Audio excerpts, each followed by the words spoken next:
Hi, congratulations on your new RV. We're really excited for you. Please make sure before you're signing that you bring the following items with you. If you're a cash buyer, please make sure that you bring a cashier's check, no personal checks at time of signing, or you may bring actual cash. If you're a finance customer, please make sure that you bring proof of insurance listing your specific lien holder. If you need that information, please call us ahead of time. Also, make sure that you bring all valid driver's license of all persons that will be listed on the title. If you have a trade that you're trading in with us, please make sure that you bring your 10-day payoff as well as your title and all persons who will be listed on the title of that trade. Arrive 30 minutes early before your appointment time so we can properly inspect your unit, and also make sure that you have the fridge on and running prior to arrival.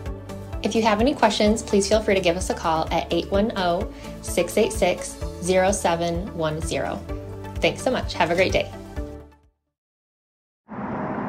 Hello, this is Mike with TradeWinds RV Center, here to congratulate you on your Keystone Passport 189 RB travel trailer. I'm going to walk you around it and show you how to use a few things to get the best out of your camping experience. Let's start by talking about arriving at the campsite and a few things to take into consideration before you park. On your campsite, you want to leave plenty of room for your awning. On your off campsite, of course your slide, leave plenty of room for that, but I also want you to think about where your power and water connections are going to be. Your power is going to plug in right behind your tires on your driver's side of your tow vehicle or off camp side of your trailer. Then your docking station is going to be all the way at the front for your water. So park accordingly so you can utilize the facilities at the campsite. Once we arrive, first thing we're going to do is unhook our hitch. We do have a power tongue jack here. Night docking light should you arrive at night. Simply retract to lower, extend to raise. Now if for some reason you lose power under this rubber stopper, you can utilize this 3/4 inch hand crank to get this up and down without power. Speaking of power, check your battery posts every now and then, make sure those haven't wiggled loose going down the road. Once you got your unit level, next thing we're going to do is stabilize it. You are equipped with power stabilizing jacks.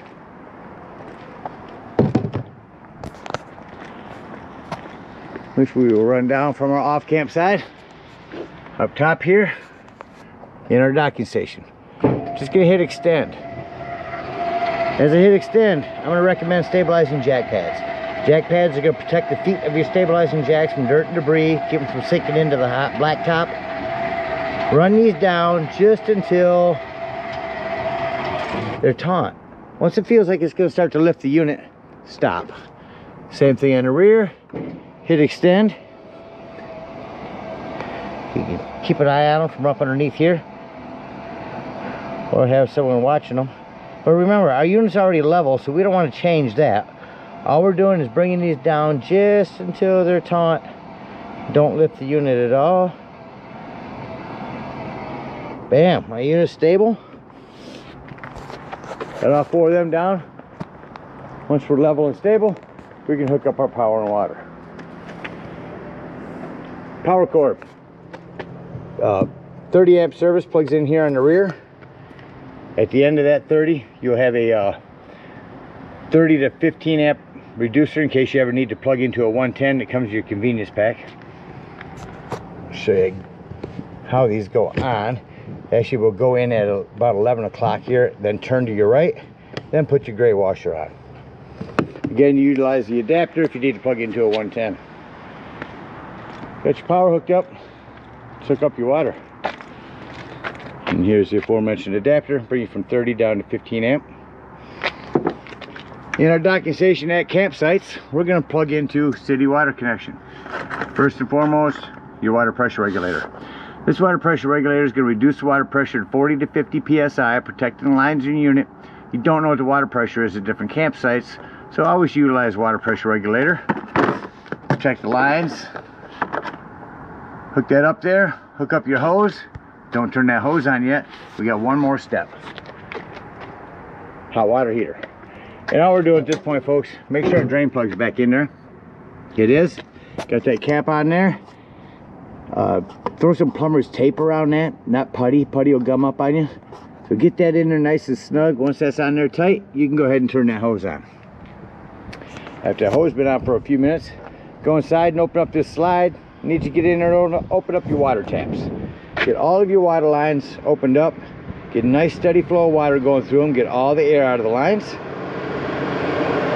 Then you'll know that your lines are full.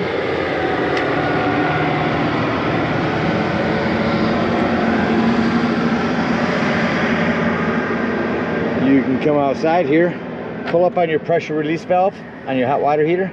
Some water comes out of there, you'll know your hot water heater is full, and then you can turn that on from indoors.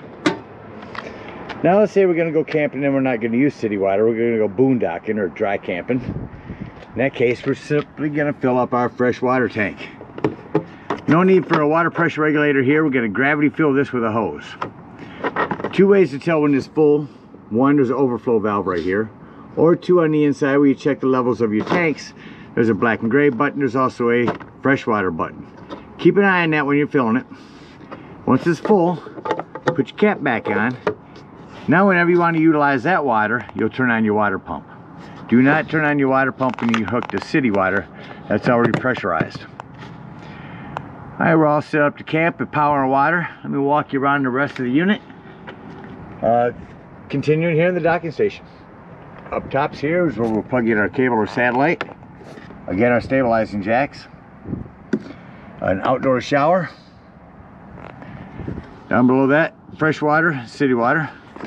There's a little area that you can run your hoses down through. This little plastic area helps capture all the water. You have a night docking light up here as well. This is your inverter that will change your battery power to 110 so that you can utilize things, say your microwave or a toaster. A couple things on this. One, when you turn that on and use that, as soon as you're done, turn it right off. When you do turn it on and use it, it's also going to drain your batteries quite a bit. So utilize it as minimal as possible and you're going to save on your battery. Charger control location. If you ever get a battery charger, a solar control on this, that'll be up top. That's prepped for it. Again, your hot water heater. Under your hot water heater should be your fresh water drain right there. Coming around the rear end again, our power. Our black and gray tanks underneath here. That's where we'll pull those handles when leaving the camp. Spare tire, I recommend getting a cover for it. Looks like a pretty good cover, pretty good tire. You wouldn't want to have that dry rot on you. Get a cover for that. Coming around here, we've got an outdoor kitchen.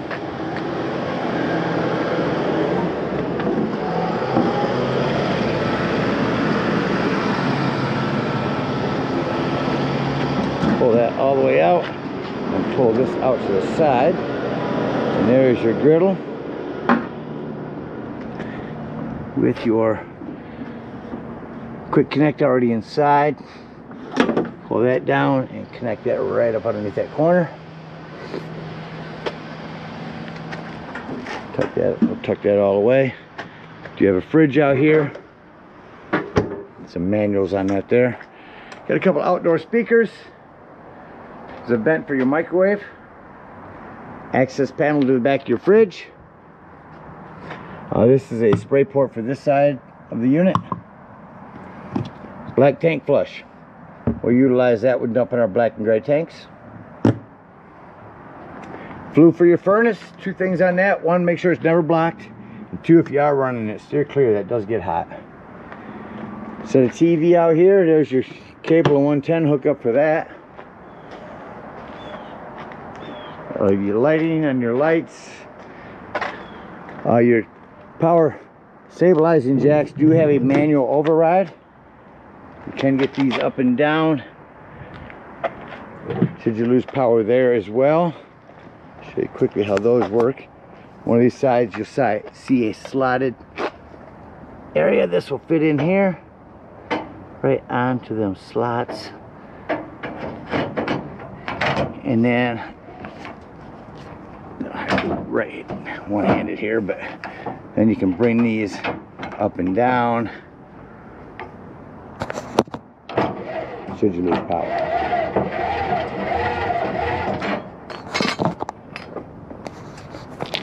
Coming back up front, your propane is on a regulator. Lefty loosey to open on these. Again, check your battery post every now and then.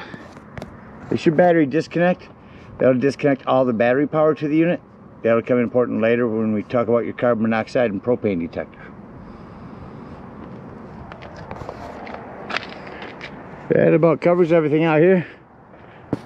Let's go take a look on the inside. Alright, coming up inside, all the way up top to my left is going to be my control panel. So these are buttons I was telling you. You can see your brand new battery. Hold that down for your fresh black and gray tanks. Here's where you turn on your water heater. To the left if you're hooking to gas, to the right if you're electric, and it does make a difference. Your water pump here, porch light, ceiling lights, slide, awning. On your awning, you only want to run these out until that flap falls down to 90 degrees and you can see that brown bar. If you hold that down, it will continue to run itself out and start running itself out backwards. So keep an eye on it when you run it out. Only run it out for as far as you need to. You do have a pitch control on those as well. You can pull down on the arms and that'll run the rainwater away.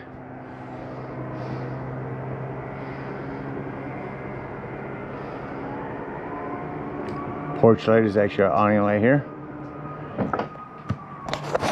Slam locks work best when gently slammed.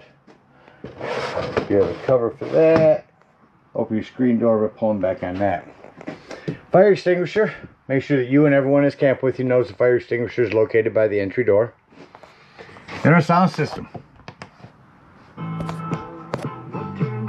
So in the interior, exterior, turn both on. Bluetooth, AM, FM, auxiliaries, nice sound system. Touch it once to mute, hold it in to shut it off. 110 with GFCI reset right here in our kitchen area. Speaking of kitchen area, I'm gonna walk around this, lock that up, or push up on it, push these up at the same time. Usually, there you go. Cover for your sink, TV, we'll get to that in a moment. Remotes are over here. Self-explanatory microwave. Show you that working real quick. Stop. Light and fan above your cooktop. These glass tops make a nice backsplash. So you got panel light here. You're just gonna turn these to light. Where it says light, hit your spark, and there's your flame. I'm gonna light all three of these up for you. So same thing on your oven. Turn that to the light, hit your spark down here, and then turn it to the desired temperature. No need for a pilot light anymore. Rock the panel light down, becomes an oven light. To my right is going to be a Dometic fridge. I'm going to open that up to my controls up top. Turn that on. Push that in, we're on auto. Auto means when you're plugged into electricity, as soon as you're plugged in, it's running off electricity. As soon as you unplug, it'll switch to gas. Or lift that if you want it to be strictly gas. If that light comes on, check your gas. It's going to be your furnace intake there, smoke alarm, and thermostat. Go ahead and crank the air up in here one time.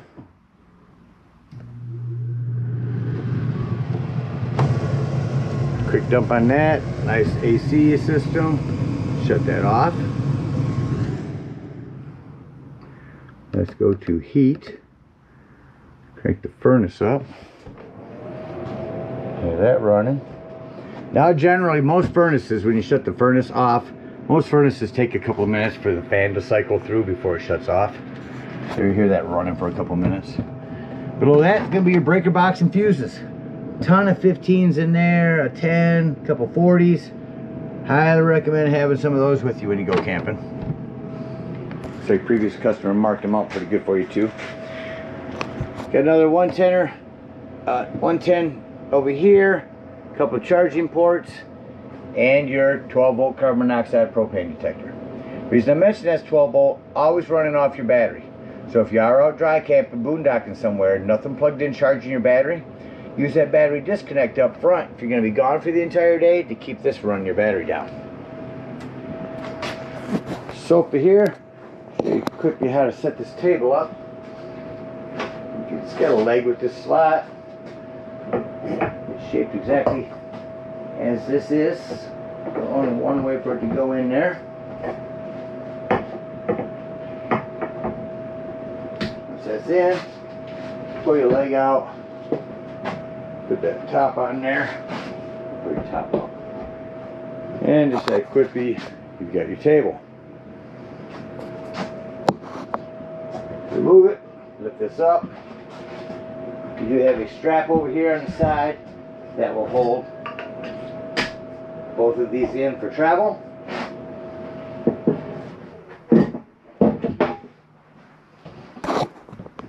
Bring us to our remotes.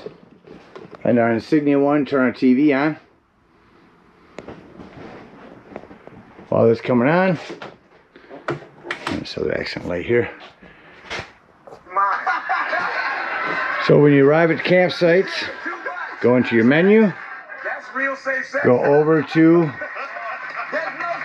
channels, go down to auto channel search, excuse me, off your antenna, and it'll just start scanning for local channels.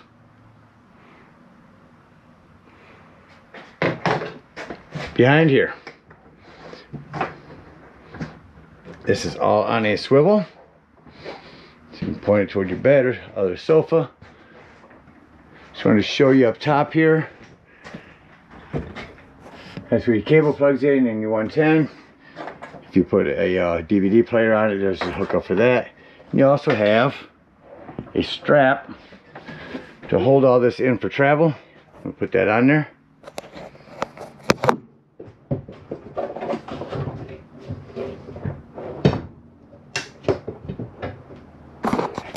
See there, that'll hold your TV back in there. Let's turn your sofa into a bed. So just jackknife this down, lift up on the front and hold it down. Come up the corner, release these, and fold everything down. Just that quickly, you've got a bed.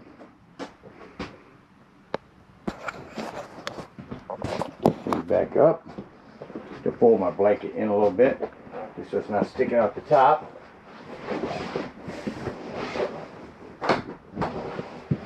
Lock these back in on both sides.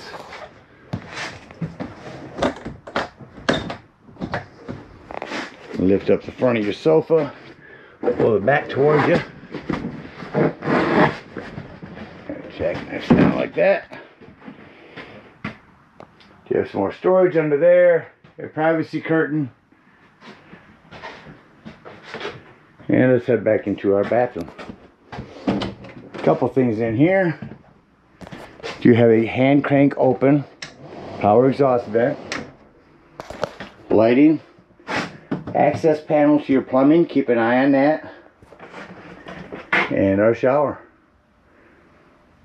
Emergency exit window. Lift, push out, pull the screen, that whole thing pops right out. Alright, that about covers everything on the inside. Let's act like we're leaving the campsite and close the unit up. In this particular one, I start by making sure my back vent is closed, shut off my bathroom lights. Then I like to turn my control panel, shut off my interior lights. Then I can see all the individual lighting. I just need to walk through and one touch shut off real quick. This is there. And lastly here. Got all my lights off. I'm going to say doors and drawers. Walk through the unit, make sure all doors and drawers are closed. Nothing's going to impede your slide from coming in. This has to be up in the sofa position, otherwise that slide's going to run right into it. This needs to be put down. Same issue there. Go to my control panel and hit glide in. Make sure both of those doors on your cabinet over there are closed, snap nice and tight. They may look closed, but make sure they are.